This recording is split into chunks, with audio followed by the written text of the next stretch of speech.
ফেব্রুয়ারিতে নির্বাচন আয়োজনের বিরোধী রাজনৈতিক দলগুলোর কঠোর সমালোচনা করেছেন বিএনপির সিনিয়র যুগ্ম মহাসচিব রুহুল কবির রিজভী।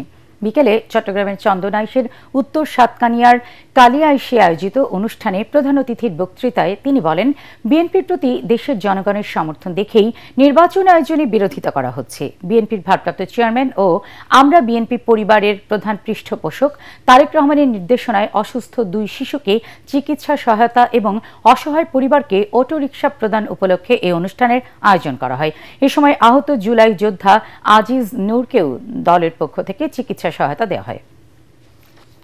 দল করেছে, তাদের এক নেতা নির্বিঘ্নে বলে গেলেন যে ফেব্রুয়ারিতে নির্বাচন হবে না, রোজার আগে নির্বাচন হবে। তো ভাই, কখন নির্বাচন হবে? আপনার কথার যে সুর বা যে টোন, আপনি অনেক যুক্তি খাড়া করে একটা বিশ্লেষণী বক্তৃতা করতে পারতেন, কিন্তু গতকাল বক্তৃতার টোনের মধ্যে দেখলাম যে আপনি হাসিনা যে টোনে কথা বলতো সেই টোনটাই আপনার কণ্ঠ থেকে বেরিয়েছে।